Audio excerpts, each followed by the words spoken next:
Assalamualaikum and good morning to Miss Ivy and Madam Zihan. My name is Muhammad Shalhan bin Zawadi. Today my group will present about lower back muscle.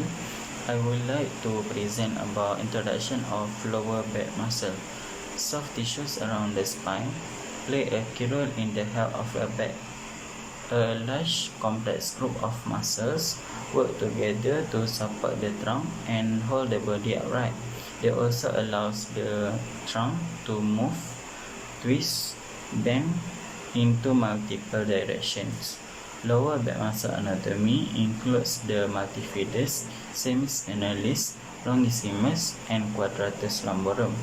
The muscles of the lower back work together with the transverse abdominal muscles to increase intra-abdominal pressure.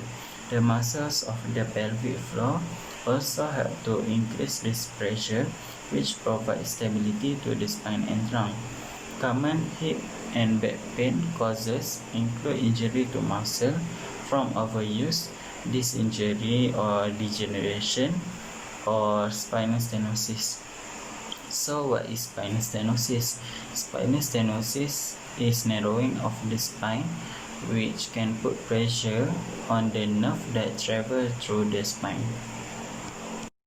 First muscle that I would like to present is external oblique muscle.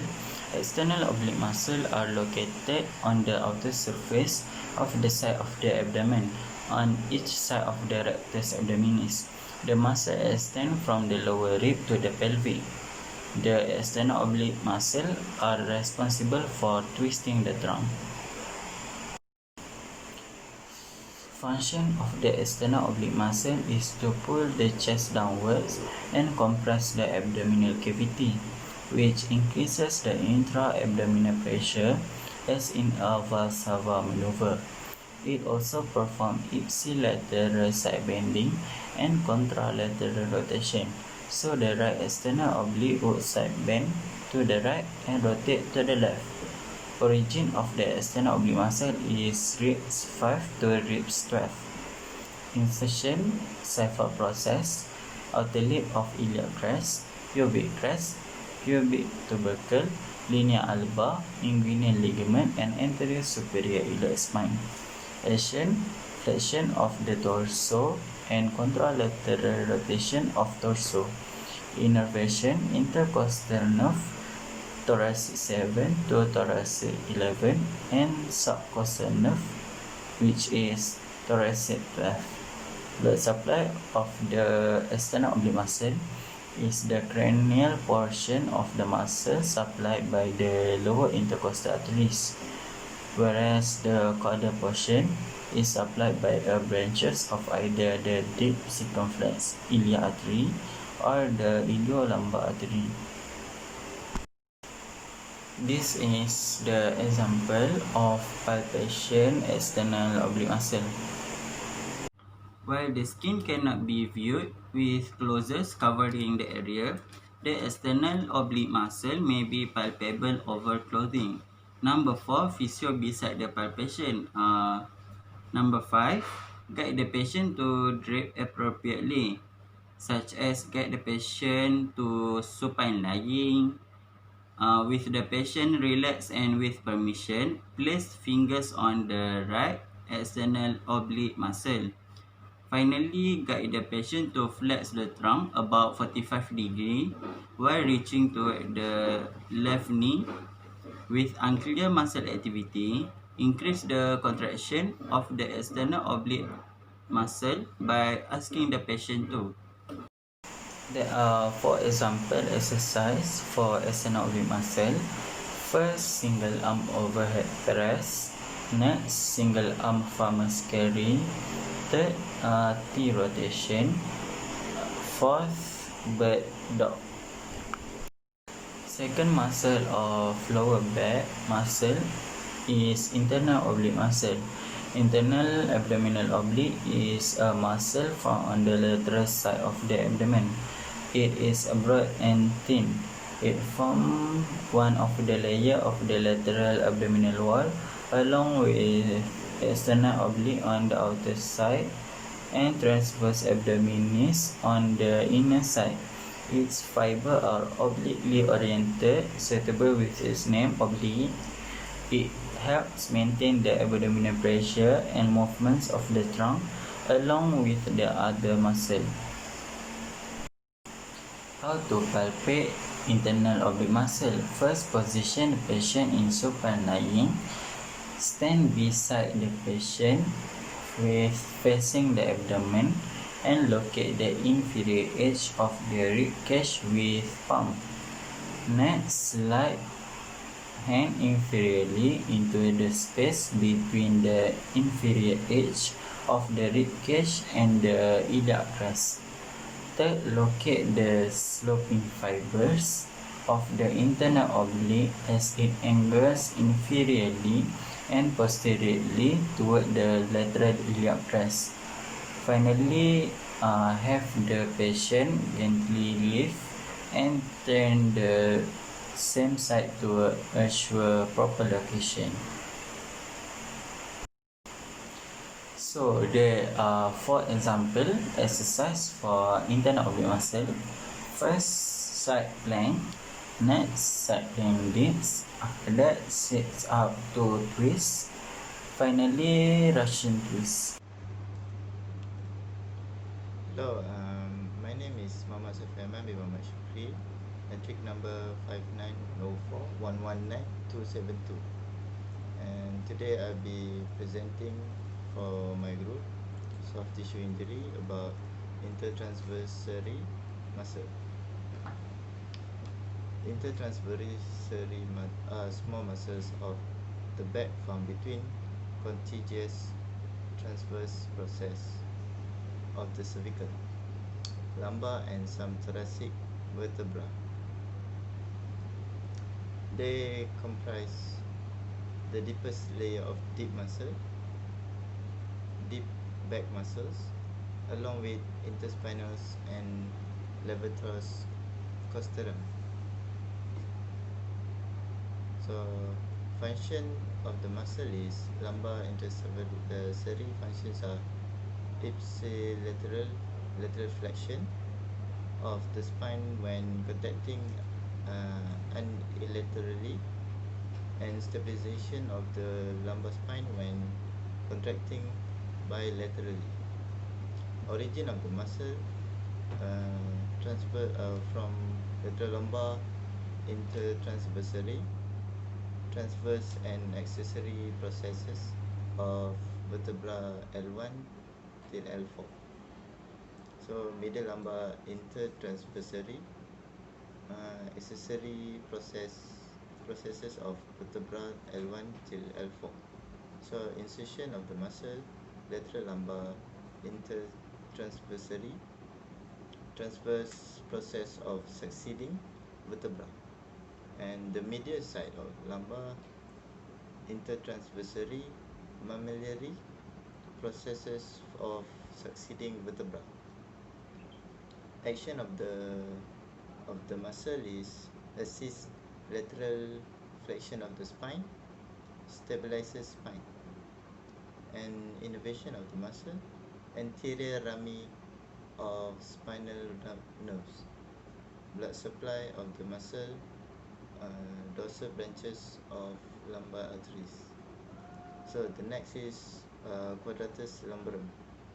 The quadratus lumborum muscle is a muscle of the posterior abdominal wall lying deep inside the abdomen and dorsal to the iliopsoas.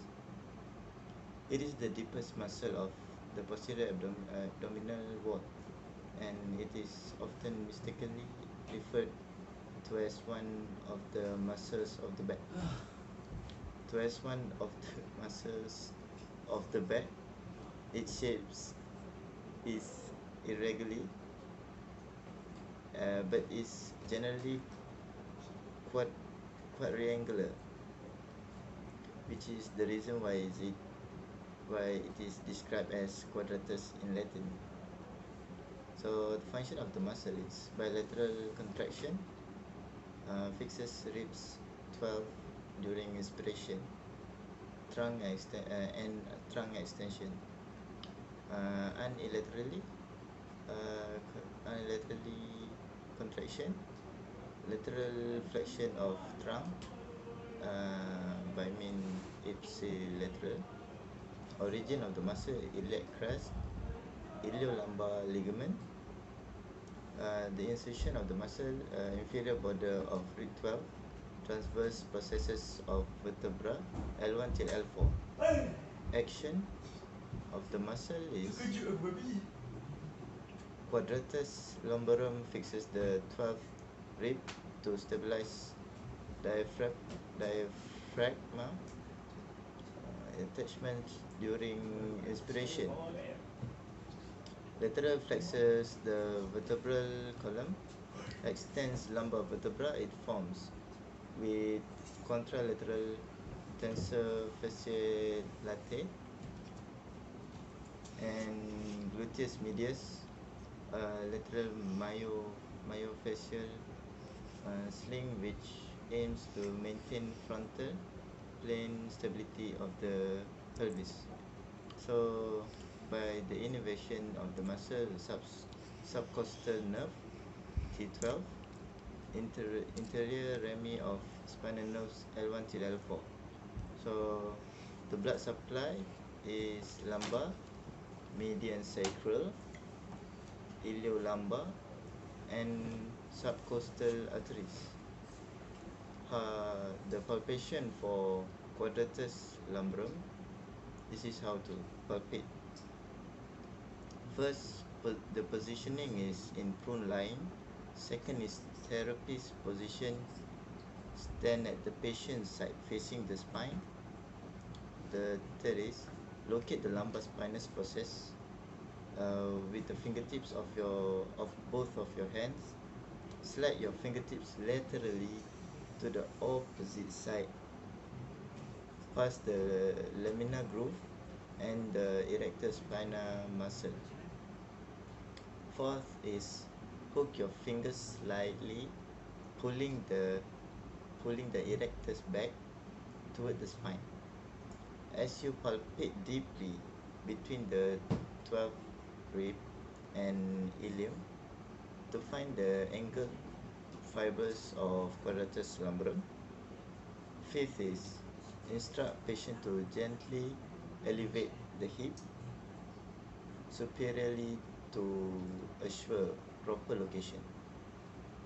Next is serratus posterior inferior. Serratus posterior inferior is one of the serratus muscle of the back and thorax. The serratus posterior inferior muscle originates together with latissimus dorsi from the spinous processes of two lower thoracic vertebra and two upper lumbar vertebra, and it inserts into the lower borders of last four ribs. It draws the lower ribs backward and downward.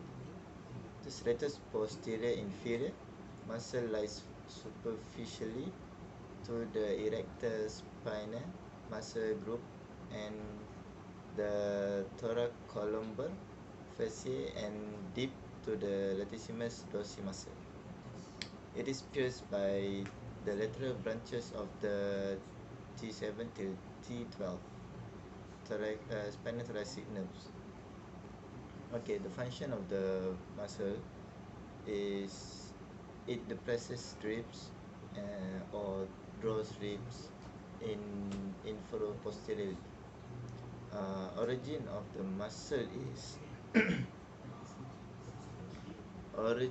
muscle is spinous processes of vertebra T11 till L2. Insertion for the serratus inferior and posterior is inferior borders of ribs 9 till 12.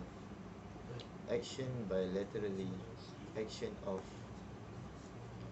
posterior superior, posterior inferior, reduce extension of thoracic vertebra, unilateral action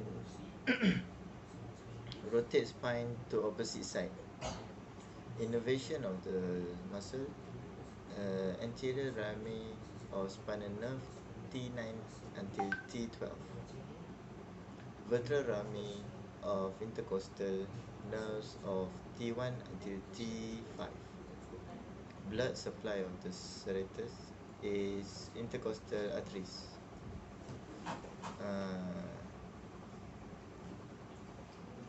We cannot palpate this muscle as it lies under trapezius, rhomboids, back muscles and others, and to better exposure of the muscle we need to take shoulder blade out. Next is multifidus. Multifidus is a group of short triangular muscle that along with the semispinalis and rotators comprises and the transversospinal group of deep back muscles. They are the thickest muscles in the transversospinal group and are shorter than semispinalis, but longer than rotators. Multifidus is found on either side of vertebral column, extending from the cervical all the way to the lumbar spine. The group is regionally divided into cervical multifidus, thoracic multifidus, and lumbar multifidus. So the function for multifidus is bilateral contraction of multifidus produces extension of the vertebral column at all levels. When the muscle contract unilaterally, they produce ipsilateral, lateral flexion, and contralateral rotation of the vertebral column, adapting their length to stabilize the vertebra. Multifidus muscle function as extensible ligaments that stabilize the vertebral column. Origin of multifidus is multifidus cervicis,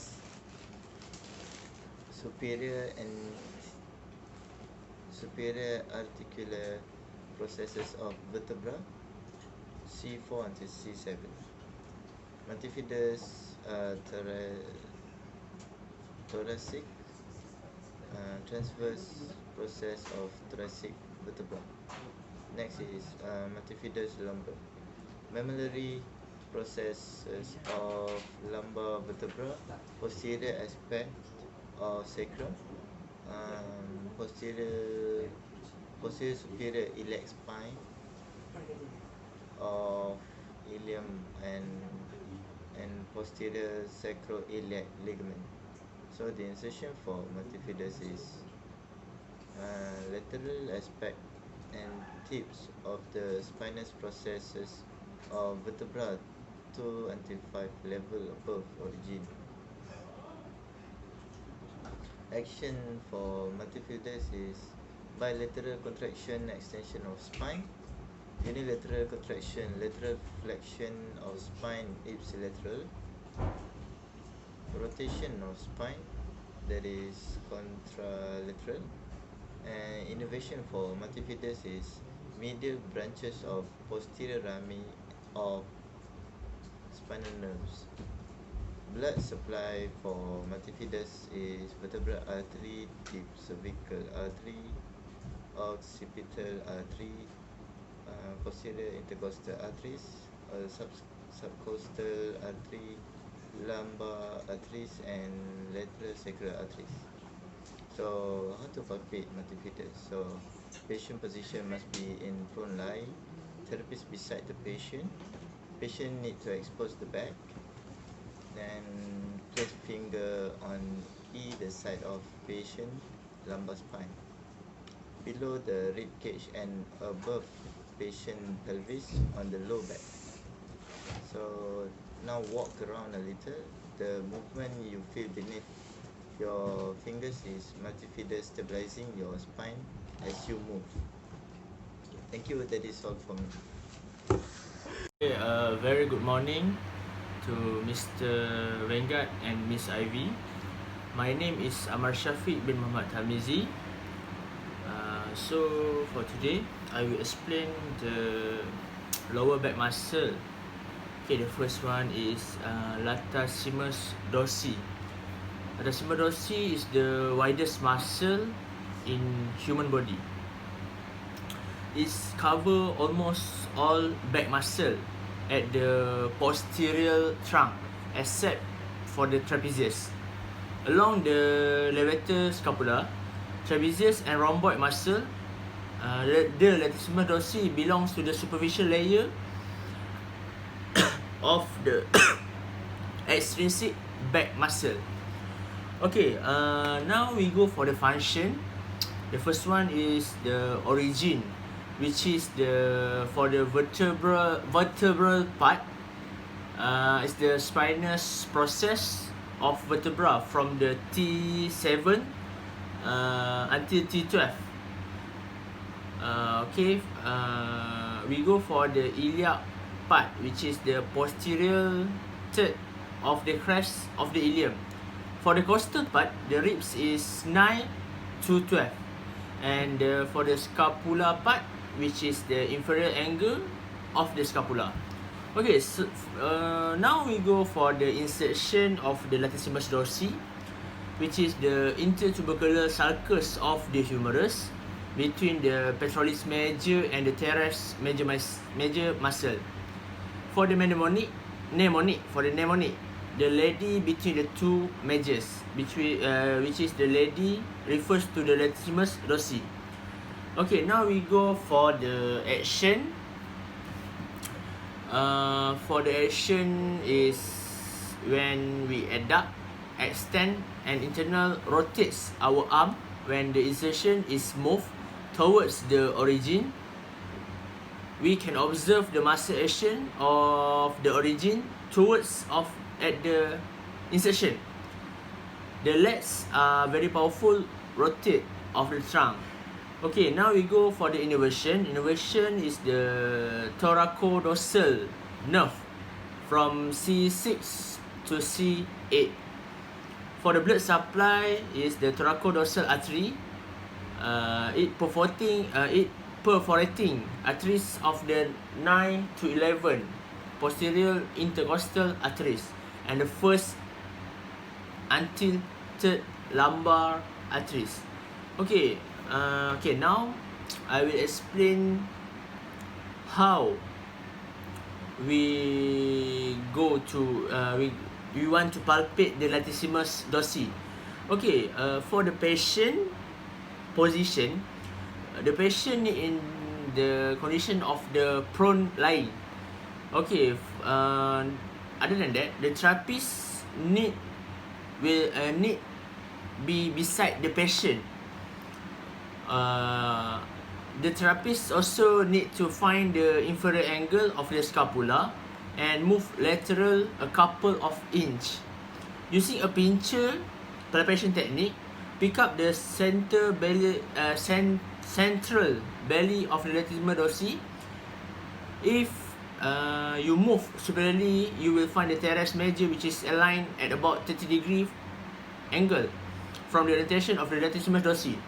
The teres major is not as easy to get a hold of. If you passively abduct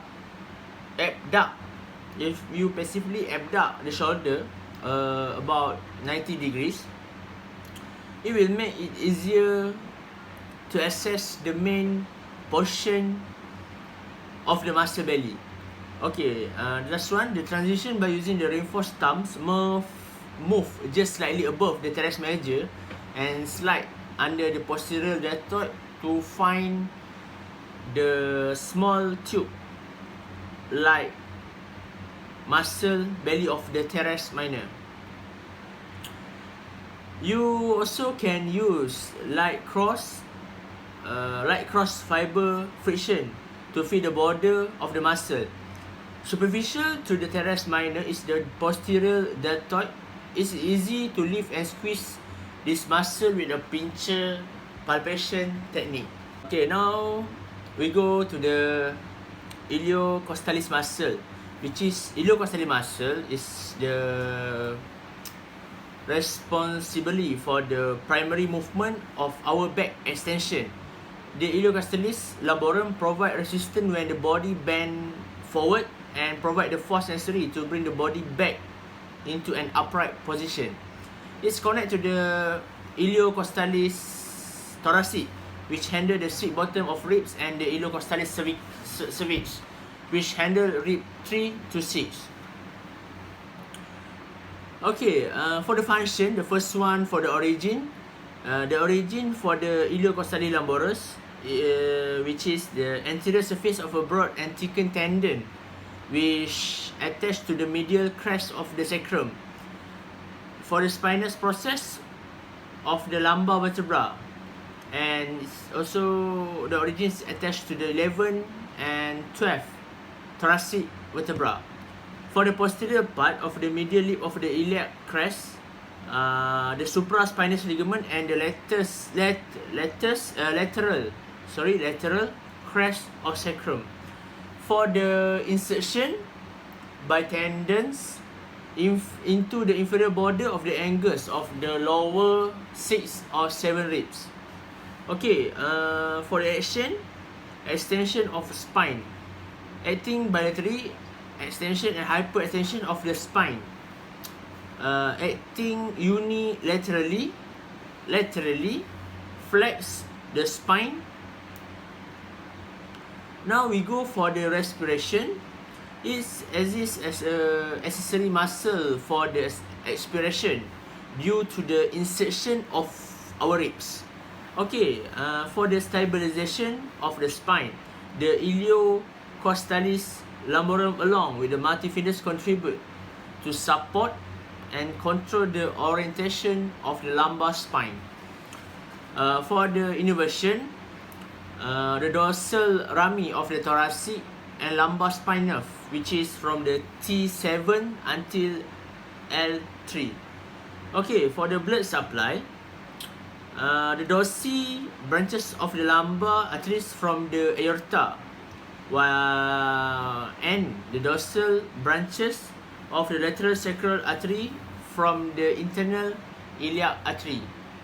Okay, for now, I will tell a little bit about the exercise for the iliocostalis lumborum muscle, which is the first one is cobra pose, the second one is the reverse warrior, the third one is the cat scratch, and the fourth one is the AB prep. Okay, now we go for the rotatus muscle, which is the rotatus muscle is the short muscle located laterally along the vertebral column. It's attached between the transverse and spinous process of the thoracic vertebra. As a result, the rotatus function as stabilizer, extensor, and rotatus of the spine. Okay, now we go for the function of the rotatus muscle. For the first one, the origin, which is the origin for the rotatus muscle, rotatus brevis, which is the transverse process of vertebra from T2 until T12. For the rotatus longi, is the transverse process of the thoracic vertebra. For the insertion, the rotatus brevis is the lamina or the spinous process of the vertebra, the one level above origin, while the rotatus longi is the lamina or spinous process of vertebra from the second level of the above origin. Okay, now for the action is you can divide into two, the bilateral and unilateral. For the bilateral contraction, which is the extension of the thoracic spine. For the unilateral contraction, is the rotation of the thoracic spine, or we also can call it contralateral. For the innervation, the middle branches of the posterior rami of spinal nerve. For the blood supply, the dorsal branches of the posterior intercostal and the lumbar arteries. Okay, now I will tell and explain how we want to palpate the muscle for the rotatus muscle. The first one, the patient position, which is the patient in the condition of the lying prone. While physiotherapists need to ask the patient is willing to uncover, removing our shirt. For the man or woman, either wearing a halter top or two-piece bathing suit or rolling the shirt to uncover at least lumbar area, while the skin they cannot be viewed with the cloth covering the area. Okay, for the third one, the physiotherapist also need to be the beside at the patient, and physiotherapist need to guide the patient. For example, please lie on your stomach, or we need to ask the patient, may I touch you? May I touch your back? May I touch you? And please stretch your arms out above your head and then lift your up body, which is this we explain about we guide the patient how to do. And the fifth one is we need to guide the patient to drape appropriately and then lie prone with the muscle relaxed initially. Okay, for the last one, we need to place our fingers on the erector spinal muscle group, and we need to guide the patient to do the flat shoulder, reach until they reach forward with the upper limbs and then extend the spine. Okay, the patient also need to lifting the upper body with the shoulder extended to activate the superficial latissimus dorsi muscle and mask the contraction of the erector spinal muscle with unclear muscle activity, so that it will increase the contraction of the erector spinal muscle by asking the patient to hold while you gently try to push the upper body toward the support surface. Okay, now for the semi-spinalis muscle of the lower back muscle, the semi-spinalis capitis is a long pair muscle that belongs to the deep layer of the muscle of the back from the superior and largest. And the component of the three-part semi-spinalis muscle, which is the cervicus and semi-spinalis, is forming the middle and inferior division of the muscle respectively. There is no lumbar spine division for the semi-spinalis muscle. Okay, now I will explain the function of the semi-spinalis, which is the origin, insertion, action, innervation, and the blood supply. Okay, now I will go to the origin, which is the origin of the semi-spinalis is articular process of the vertebra C4 until C7, and the transverse process of the vertebra T1 to T6. Okay, for the innervation, for the insertion is between the superior and inferior nuchal lines of the occipital bone. Okay, for the action can divide into two, which is the first one is bilateral and the second one is unilateral. For the bilateral is extension of head, cervical and thoracic spine. For the unilateral, we need lateral flexion of head, cervical and thoracic spine ipsilateral, rotation of head, cervical and thoracic spine. This is all the action for the semi-spinalis muscle. For the innervation, the descending branches of greater occipital nerve C2 and spinal nerve C3. For the blood supply is at the occipital artery. Okay. Conclusion of the lower back muscle is musculoskeletal disorder of the lower back extremities are an important national health problem, resulting in approximately 1 million people losing time from work each year because workplace disorder and individual risk and outcomes are inextricably bound. Musculoskeletal disorder should be approached in the context of the whole person rather than focusing on body regions in isolation. Finally, the weight of the evidence justify the identification of certain work-related risk factors for the occurrence of musculoskeletal disorder of the lower back extremities.